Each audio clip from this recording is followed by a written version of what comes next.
오늘 하나님께서 우리에게 주신 이 말씀 중심에서 담기지 말고 담는 인생이 되라 라는 제목으로 하나님 말씀 증거하겠습니다.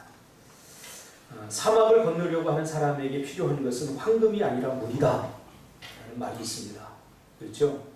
황금이 아무리 가치 있다고 하지만 사실 사막에서 더 중요한 것은 물 한 방울입니다. 물 한 방울 나지 않는 사막에서 그의 생명을 연장시키고 견디게 하고 사람의 생명을 살리는 것은 황금이 아니라 물이라는 말이죠. 그런데 사람이 교만하고 욕심이 생기면 어리석어져서 사막을 건널 때 물이 아닌 황금을 선택할 수 있게 됩니다. 조심해야 됩니다. 그래서 성경은 어리석은 자가 되지 말고 지혜로운 자가 되라 라고 말씀합니다.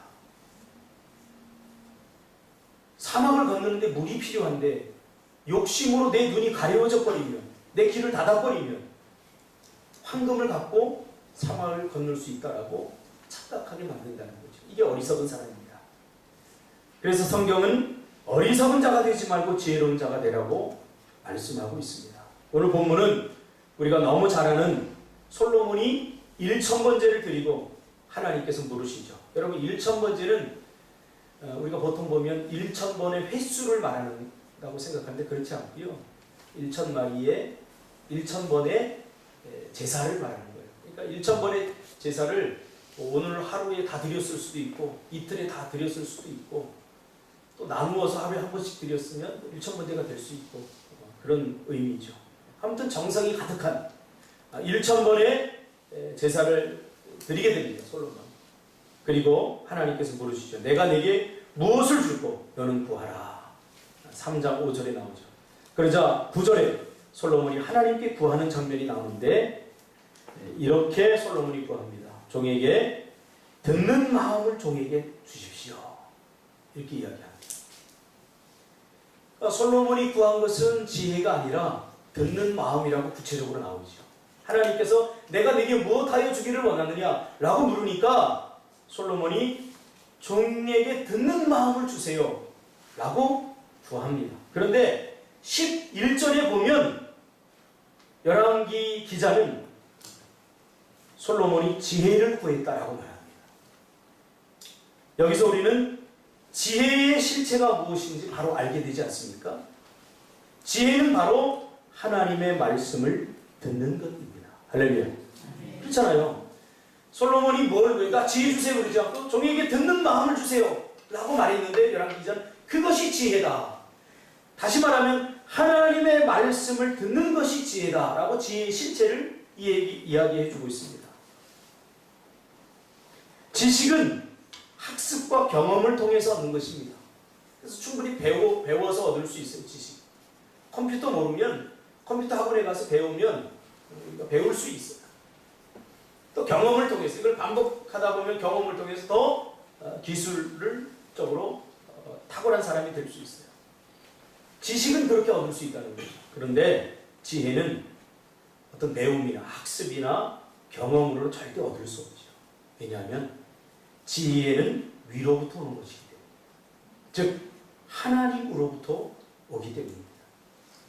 고대 근동 아시아 왕들이 가지고 있었던 아주 중요한 하나의 권리라고 그럴까요? 그게 있는데 그게 뭐냐면 사법부의 기능입니다. 오늘날처럼 고대 근동 아시아는 이 사법부가 따로 있지 않고 왕이 그 모든 것을 다 가지고 있었어요. 그래서 백성들이 문제가 생기고 갈등이 생기고 서로 싸우고 그러면 어디로 왔냐면 왕 앞에 왔어요. 성벽 밑에 왕 앞에 왔어요. 그래서 왕이 그것을 해결해 줬어요. 물론 그 단계를 좀 거치죠. 그래서 최종적으로 해결하지 못하면 왕에게 가져오게 되는 거죠. 그래서 성 앞에서 재판을 열어서 선악을 분별합니다. 근데 이게 중요한 게 뭐냐면 이 왕이 정말로 선악을 잘 분별해야지 그렇지 않고 편파적으로 한다거나 혹은 뭐가 뭔지 잘 모르겠다 이런 애매한 태도를 취하면 민심이 떠나가는 거예요. 왕이. 그래서 이 재판이라고 하는 것은 굉장히 중요한, 왕으로서 개인적으로 존경을 받을 뿐만 아니라 이 재판을 잘못하면 권력마저도 잃어버릴 수 있는 위기에 처할 수 있는 것이 바로 왕이 가지고 있었던 이 재판권입니다. 그러기에 솔로몬이 지혜를 구한 것은 너무 잘하는 것입니다. 솔로몬이 지혜를 구한 것. 여러분 요즘 뭘 구하고 있습니까? 구해야 될 것을 제대로 구하는 건 너무 중요합니다.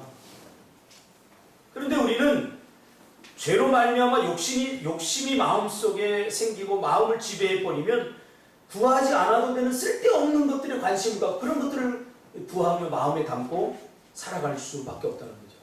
그러면서 마음이 혼란스러워집니다. 근데 오늘 솔로몬이 지혜를 구한 것은 왕이 가져야 될 제일 중요한 것을 구한 거예요. 그래서 오늘날 우리의 문제는 구하지 않음의 문제가 아니라 제대로 구하지 않는 거예요. 무엇을 구하고 있어요? 준석이 요즘 보면 아마 쓸데없는 거 구하고 있을 수 있어요. 그렇죠? 뭘 구하고 있어요? 교회 왜 끝까지 얘기를 안 하셨어요? 양심에 좀 꺼리는 게 있지. 네. 교회의 부흥을 정말 구하고 있습니까? 네. 네. 그렇죠. 우리가 정말로 구해야 되는 것을 구하면 그 다음 것들을 하나님께서 더하여 주십니다. 믿습니까? 솔로몬 보세요. 지혜를 구하니까 부귀와 영화도 하나님께 더하여 주시잖아요. 할렐루야. 그러니까 쓸데없는 거 구하느라고 시간 낭비하지 않기를 주님의 이름으로 축복합니다. 그러니까 솔로몬이 지금 마음에 욕심이 없고 정말로 백성들을 잘 다스리고 싶은, 그리고 하나님의 영광을 드러내고 싶은 그러한 마음이 간절하게 있는 거죠. 우리가 살아가는 삶의 현장에서 가장 필요한 것이 무엇입니까? 그리고 여러분에게 지금 가장 필요한 것이 무엇이라고 여러분 생각하고 계십니까? 사실 돈 같지만 아닙니다. 우리에게, 성도에게, 구원받은 하나님의 백성에게 제일 필요한 것이 뭐냐면 바로 지혜입니다. 지혜. 그래서 오늘 본문을 통해서 지혜는 무엇이며 지혜를 어떻게 얻을 수 있는가에 대해서 살펴보려고 합니다. 첫째는 지혜는 무엇이고, 두 번째는 지혜를 어떻게 얻을 수 있나. 첫째, 지혜는 무엇입니까? 이미 우리가 살펴본 것처럼 지혜는 하나님의 말씀을 듣는 것이 지혜입니다. 할렐루야. 여러분 지혜를 어떻게 얻어요? 지혜가 뭔지 알아야 구하잖아요. 지혜의 실체는 바로 하나님의 말씀입니다. 오늘 솔로몬이 내가 네게 무엇하여 주기를 원하느냐 라고 하나님께서 물으실 때 하나님의 말씀을 듣는 마음을 달라고, 듣는 마음을 달라 이렇게 이야기했습니다. 즉 지혜의 중심에는 하나님의 말씀이 있습니다. 지혜의 실체는 바로 하나님의 말씀이죠. 하나님의 말씀을 들을 때, 즉 순종할 때 지혜가 빛을 발하는 것이죠. 여기서 듣다 라고 하는 것은 히어링이 아니라, 귀로 듣는 게 아니라 바로 행동으로 순종하는 것을 의미합니다. 보람이는 참 목사님 말을 잘 들어 라고 이야기할 때 히어링을 의미하지 않잖아요. 내가 하는 말을 그대로 잘 따라서 행동으로 옮긴다, 그런 말이죠. 오늘 본문에도 같은 의미입니다. 이것을 이해하려면 마태복음 7장을 보면 알 수 있습니다. 마태복음 7장에서 예수님은 신앙의 기초, 삶의 기초는 말씀을 듣고 행하는 것이라고 말씀하셨습니다. 신앙의 기초가 뭐라고요? 말씀을 듣고 행하는 것입니다. 믿음의 기초이기도 하고 우리의 삶의 기초가 되어야 됩니다. 이것이. 그러면서 반석 위와 모래 위에 지은 집 이야기를 합니다. 여기서 두 사람을 대비시키죠. 지혜로운 사람과 어리석은 사람. 마태복음 7장 24절에 그러면 최종적으로 결론을 내립니다. 그러므로 나의 이 말을 듣고 행하는 자는 그 집을 반석 위에 지은 지혜로운 사람 같으니 비가 내리고 창수가 나고 바람이 불어 그 집에 부딪히되 무너지지 아니하니 이는 주추를 반석 위에 놓은 까닭이다. 지혜로운 사람은 하나님의 말씀을 듣고 행하는 자다. 구약에만 나오는 게 아니다. 그러므로 지혜는 하나님의 말씀에 순종하는 것입니다. 하나님의 말씀을 듣고 실천하지 않는 사람을, 그런 사람은 자기 자신을 속이는 자라고 야고보서 기자는 말하고 있습니다. 그래서 지혜로운 자가 순종하는 것이 아니라 순종하면 지혜로워집니다. 할렐루야. 그러니까 지혜로운 사람이 되려면 순종해야 돼요. 순종이 없이는 절대 지혜로울 수 없어요. 순종하지 않는 사람을 성경에서는 어리석은 사람이다라고 말하잖아요. 오늘 마태복음 7장에서 말씀해 주고 있잖아요. 분명히. 그러면서 7장 이하에 어리석은 사람은 그 집을 반석 위에 짓지 않는 모래 위에 지은 사람, 모래 위에 지은 사람과 어리석은 사람이 같은 사람입니다. 비유입니다. 그리고 이 사람은 곧 뭐예요? 하나님의 말씀을 듣고 말씀대로 실천하지 않는 사람이다. 그렇게 연결해 주고 있습니다. 그래서 시편 110편 1절에서 시편 기자는 1절 이하에서 10절에 보면 여호와를 경외함이 지혜의 근본이다 라고 분명히 말하고 있습니다. 자, 그러면 지혜는 위로부터 오는 것이고 그것은 우리 사람 안에서 절대로 지혜는 발생하지 않습니다. 하나님에게서 오는 것입니다. 지혜는 내가 스스로 노력하고 힘쓰고 애써서 절대로 얻을 수 없는 겁니다. 오직 하나님께서 주시는 것이죠. 그것은 곧 하나님의 말씀이죠. 지혜는 곧 하나님의 말씀입니다. 지혜의 실제입니다. 지혜로운 사람은 항상 하나님의 말씀을 듣는 사람이고 말씀을 듣지 않으면 어리석어진다. 이것이 결론입니다. 그런데 오늘 본문에 보니까 29절에 하나님께서 솔로몬에게 지혜와 총명을 심히 많이 주셨다라고 말합니다. 여기서 지혜와 총명은 다른 말이 아닙니다. 히브리적 표현입니다. 지혜와 총명은 같은 말을 다르게 표현한 거죠. 우리 독일어나 영어에서도 그러잖아요.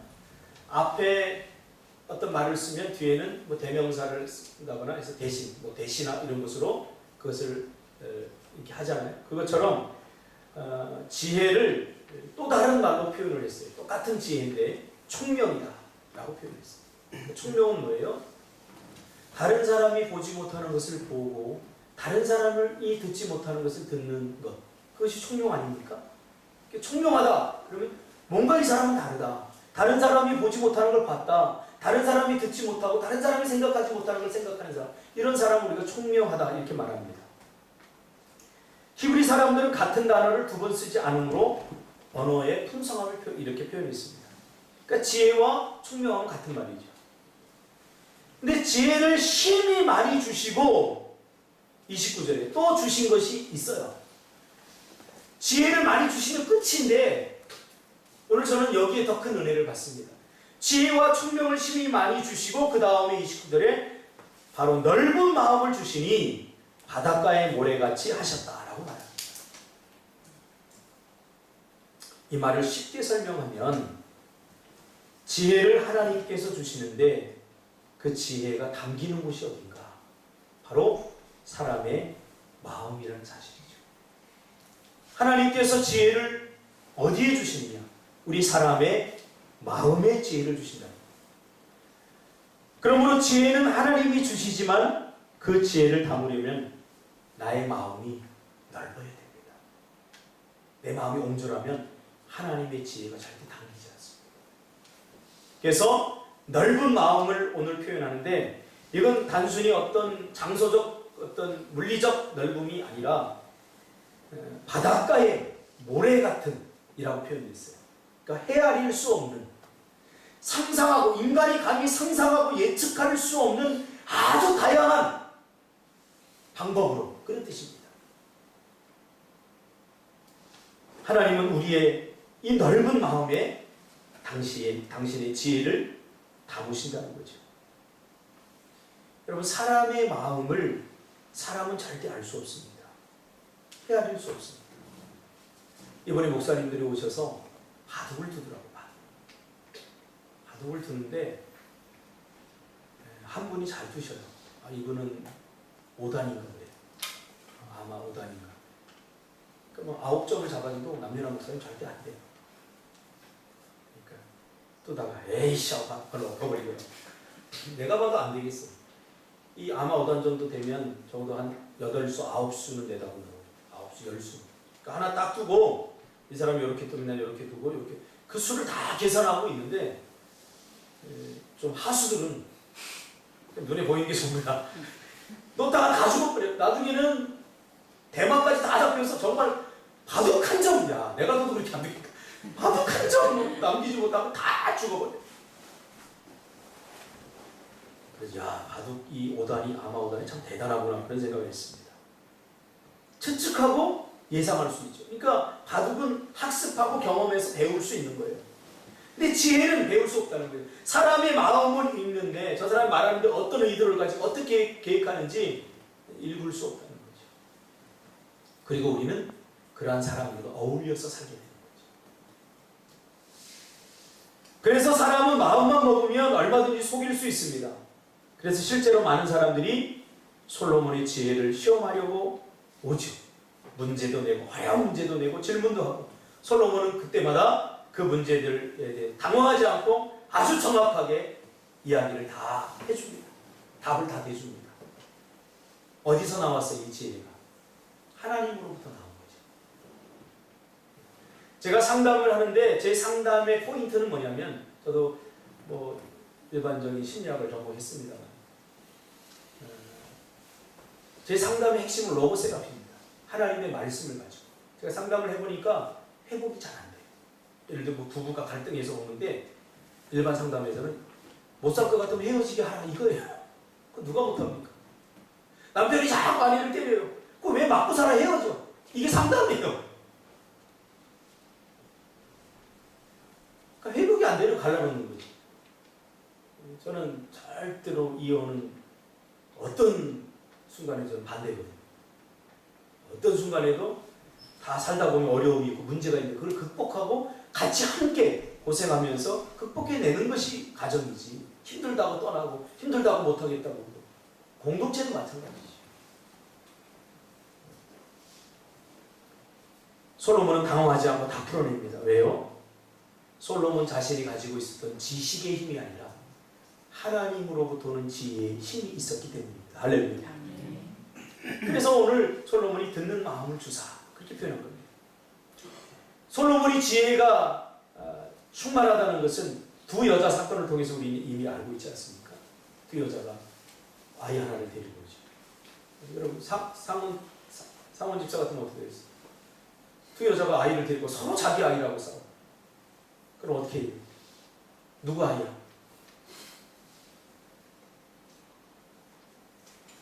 왕이 이것을 해결해 주셨다면 왕으로서의 권위가 없는 거예요. 얼마나 당황스럽겠습니까? 그때 솔로몬은 하나님께 기도하죠. 왜? 솔로몬의 마음은 항상 하나님의 말씀을 들을 준비와 자세가 되어 있기 때문에. 하나님, 어떻게 해야 됩니까? 묻지도 않았어요, 솔로몬은. 누구 아이가 진짜, 누구 이 아이의 부모가 진짜 누굽니까, 엄마가? 그렇게 묻지도 않았어요. 솔로몬은 하나님께서 시키는 대로 칼을 가져와라. 그 아이를 자르라 하니까 진짜 어머니가 나서죠. 이렇게 판결을 한 거죠. 우리가 전번주도 이야기했듯이 하나님은 우리의 발걸음을 한 걸음씩 옮겨주셔요. 그래서 서두르지 말고 쉬지도 말아야 돼요. 이 표현을 보고 목사님들이 너무 마음에 든다고. 근데 이거 너무 좀 세속적인 거 아닌가 그랬어요. 제가 에베소서 6장 24절이다. 변함없다라고 하는 말을 제가 시적으로 표현한 거 쉬지 말고 서두르지 말고. 그러니까 나보고 다 문단에 등단하고 속임수가 가득한 세상에서 옳음과 진실을 따르기가 쉽지 않습니다. 올바른 선택을 하기가 쉽지 않더라는 말이죠. 그런데 지혜가 있으면 상황은 달라집니다. 우리 현선 집사 지금 아이가 태어나보면 더 많은 지혜가 필요합니다. 아이가 뭐 때문에 오는지, 이 문제가 어떻게 해서 발생했는지. 순간순간 하나님의 도우심이 없으면 우리가 얼마나 연약한 사람인지 우리가 깨닫게 됩니다. 그래서 잠언 20장 5절에 보면 사람의 마음에 있는 모략은 깊은 물 같으니라. 그럴지라도 명철한 사람은 그것을 길어내느니라. 그래서 명철은 지혜의 또 다른 표현입니다. 열왕기하 6장에 보면 아람 군대가 이스라엘을 계속해서 공격하는데 계속해서 집니다. 이스라엘이 군대가 제대로 있었던 것도 아니고 무기가 좋은 것도 아니에요. 근데 번번이 이스라엘이 아람 군대가 작전을 펴서 오는 그 길목에 딱 지키고 있다가 기습 공격을 해버리니까 도대체 이길 수가 없는 거예요. 그러니까 아람 왕이 내린 결론이 뭐냐면 우리 중에 누가 스파이가 있다. 열왕기하 6장을 읽어보면 제가 요약해서 말합니다. 우리 중에 누가 스파이가 있으니까 누가 가르쳐주지 않으면 절대 이스라엘 백성들이 이렇게 할 수가 없다. 그 스파이를 잡아와라. 그래요. 그러니까 신하가 하나가 있다가 스파이가 있는 게 아닙니다. 우리가 은밀한 왕의 침소에서 군사 작전을 딱 짜서 아무도 듣지 않았는데 이렇게 한 것은 스파이가 있는 게 아니라 우리가 침실에서 왕하고 한 이야기를 이스라엘에 듣는 사람이 있습니다. 그는 엘리사라는 거예요. 엘리사가 있는 한 절대로 우리는 이스라엘을 이길 수 없습니다. 그렇게 이야기합니다. 그래서 도단성에 있는 엘리사를 죽이려고 겹겹이 쌓는 거예요. 그래도 소용없죠. 왜? 하나님께서 주신 지혜를 세상의 지식이 이길 수 없기 때문에. 여러분, 어떻게 살기를 원합니까? 여러분이 가지고 있는 지식에 희망을 버리세요. 그리고 위로부터 주어지는 하나님의 지혜에 희망을 거시기를 주님의 이름으로 축복합니다. 그러므로 하나님의 지혜를 담으려면 마음이 넓어져요. 이게 중요해요. 지혜는 하나님이 주시지만 우리 사람의 마음에 주시기 때문에 이 마음이 좁으면 하나님의 지혜를 헤아릴 수 없게 담을 수가 없어요. 우리의 마음을 좁게 만드는 것 죄죠. 죄를 지으면 우리의 마음이 좁아져요. 복잡하게 만들고 또 죄로 말미암아 파생된 상처들. 그래서 신약에서는 우리 마음을 이렇게 그릇으로 비유하거든요. 풍선으로 비유해요. 그릇에 이게 물이 담겨져 있는데 그게 흙탕물이죠.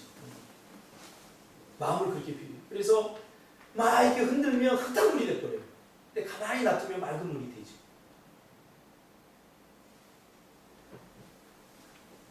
우리 마음에 상처가 있나 없나 보려면 자극을 주면 돼요. 이 독을 막 흔들면, 이 항아리를 흔들면 흙탕물이 돼버리면 아직도 상처가 남아있는 거예요. 나 저 준석이 같이 생긴 사람 싫어. 재수없어. 어떻게 남자가 저렇게 여자처럼 생겼어? 재수없어. 이렇게 말하는 사람은 저렇게 비슷하게 생긴 이미지를 가진 사람에게 상처를 받는 거죠. 그래서 그런 사람은 나도 모르게 내가 거부하게 돼요. 이 사람은 좋고 저 사람은 싫고. 이게 다 상처예요. 이런 환경은 좋고 저런 환경은 싫고. 그런 환경으로 인해서 내가 상처받는 거죠. 그러니까 얼마나 좁아져요. 관계의 폭이 좁아지고 삶의 폭이 좁아지잖아요. 난 제주도 가서 죽어도 못 살아. 이거 뭐예요? 환경에 상처를 받는 거예요. 제주도 같은 이 변덕스러운 날씨에서 난 못 살겠다는 거죠. 복음은 우리를 자유하게 한다고 하는데 여러분 좀 곰곰이 생각해봐요. 제가 가지고 있는 본질은 하나예요. 복음은 자유를 준다는 거예요. 그래서 뭐 문제가 있으면 복음에 문제가 있는 게 아니라 내가 문제가 있는 거죠. 저는 그것을 인정해요. 나로부터 시작이 되는 거죠. 그래서 죄로 말미암아 마음이 좁아지면 또 상처가 생기고 쓸데없는 미움, 시기, 질투, 분심, 걱정으로 가득 차 있으면 지혜를 담을 수 없게 되는 거죠. 그렇죠? 미워하는 사람 담을 수 있습니까? 담지 못해요. 제외시켜버리죠. 내가 좋아하는 시간, 내가 좋아하는 상황만 있으면 안 돼요. 아주 어린 거죠. 어덜트 칠드런 거죠. 어른이 된다는 것은 어떤 상황도 내가 다 받아들일 수 있어요. 어떤 사람도 다 받아들일 수 있게 되는 거죠. 그래서 우리 큰 교회 목사님들 함부로 이렇게 욕하면 안 돼요. 그 사람들 그렇게 많은 사람들도 받아들일 수 있는 능력이 되니까. 나는 절대 못 받아들이니까 작은 목회가. 다 자기의 그릇이 있어요. 잠언 4장 24절에 보면 모든 지킬 만한 것 중에 더욱 내 마음을 지키라. 생명의 근원이 이에서 납니다. 마음 지키기를 잘해야 됩니다. 마음을 잘 못 지켜서 이 상처가 회복이 안 되면 누가 툭 건드리면 다 분노가 튀어나와요. 그치 영규는? 오늘 아침에 분노했지? 오늘 아침이요? 네. 아닙니다. 목사님 주고 다시 하라고 그랬잖아. 제가 확인을 안 했어. 그거에 화가 났습니다. 아무튼 분노했잖아. 네, 죄송합니다.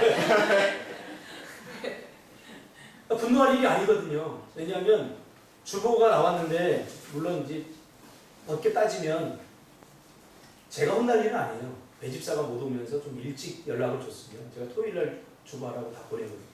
그럼 미리 주면 되는데 밤 늦게 해서 아침에 할 수밖에 없는데 급하게 할 수밖에 없죠. 그러니까 여기 5월 목회 게시판에 5월 6일로 돼야 되는데 5월 1일, 5월 4월 거를 봤더니 이게 다 틀린 거예요. 다 뽑아왔는데 그래서 제가 다시 했어요. 그러니까 분노가 치밀어요. 첫째, 내가 책임이 없는데 왜 나한테 목사님 다시 하라고 그러지? 이게 뭐냐면 상처야. 틀렸기 때문에 틀렸으니까 다시 이게 건강한 마음이야. 내가 이걸 어떻게 하냐면 내가 너무 많이 분노해봤기 때문에 알아. 내가 상처가 많아봤기 때문에 알아. 아무것도 아닌데 잘못했으니까 내가 해야 되고 절대 상처가 많은 사람 인정을 잘 안 해. 자기 잘못을. 그리고 누구 탓으로 돌려. 세상에 좀 미리 연락 줘. 이렇게 된다.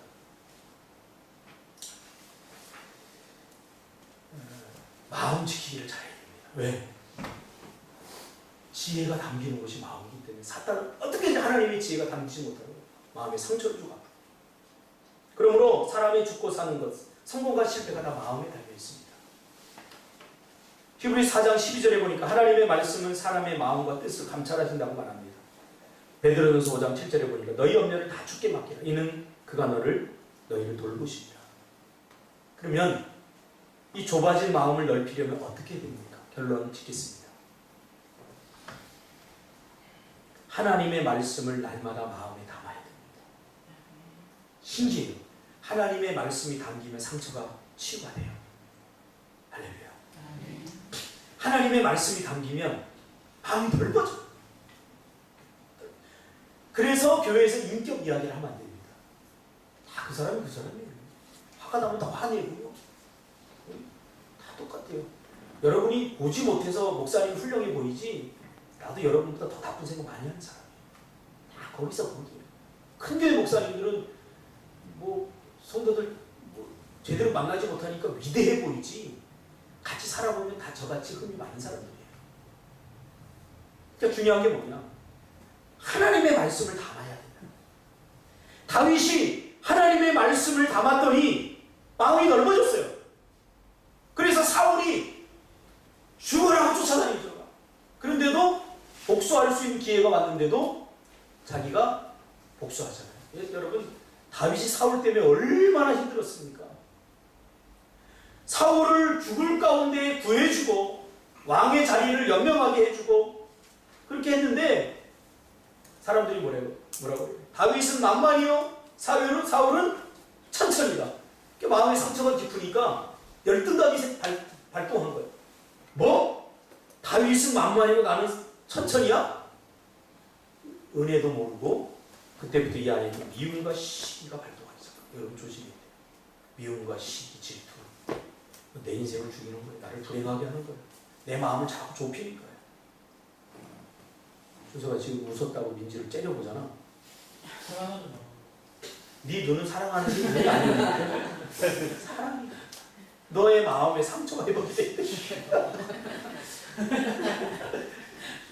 근데 사울은 이것을 극복하지 못하죠. 결국 어떻게 됩니까? 간단해요. 다윗은 그래도 사울을 담았어요. 복수하지 않고 자기가 담고 용서하고. 왜? 하나님의 음성을 들으면 하나님이 그렇게 하라고. 종이 기름 부은 사람을 절대 인간의 힘으로 죽일 수 없다. 하나님의 음성을 듣잖아요. 그러니까 다윗에게 누가 담겼어요? 사울이 담겼거든요. 왕을 담으니까 누가 왕이 돼요? 다윗이 왕이 된 거예요. 간단해요, 위치는. 두 사람이 싸울 때 누가 왕이 되냐면 져주는 사람이 왕이 되는 거예요. 용서해주는 사람이 이기는 거예요. 이겨서 막 해서 너 알았어 다음부터 하지 말았어 저 죽어 다음부터 그러면 이긴 것 같지만 난 진 거예요. 왜? 요셉이 그랬잖아요. 다 이어져요. 성경은 동시적으로 다 이어져요. 요셉을 팔고 죽이려고 했던 형들 응? 얼마나 상처가 깊겠어요. 얼마나 마음이 옹졸해지고 작아지겠어요. 너희들 내가 태안 집사가 어떻게 해? 너희들 내가 성공해서 아주 그냥 팍 싹쓸이해버릴 거야. 나중에 봐 나중에 두고 보자 그러잖아요. 우린 그러잖아요. 마음이 좁아져서 어떻게 성공할 수 있겠어요. 요셉은 그러지 않았어요. 요셉은 오직 마음이 넓어져서 왜? 하나님의 음성을 담고 상처를 담고 그런 아픔을 담는 것이 아니라 하나님의 말씀을 계속 담으니까 마음이 넓어져서 나중에 뭐라고 그래요? 그러니까 이 형들은 이미 미안해가지고 이제 우리 죽었구나. 요셉이 애굽의 총리가 됐으니 이제 죽었구나. 그래서 앞에 서서 있는데 형들 고개를 드세요. 이거 형들 잘못 아니에요. 이 모든 것은 하나님의 뜻이에요. 우리 민족을 살리기 위해서 하나님께서 이렇게 계획하셨어요. 그러니까 형들 잘못 아니에요. 할렐루야. 멋지게 보이기 위해서 그렇게 말했을까요? 아니, 진심입니다. 그러나 사울은 하나님의 음성을 듣는 것이 실패하죠. 대표적으로 사무엘상 15장에 나오죠. 아말렉과 전투를 하죠. 헤렘의 법칙에 의해서 아말렉 전체를 다 진멸하라고 했어요. 진멸. 그래서 다 불태워 없애버리라는 거예요. 심지어 사람까지.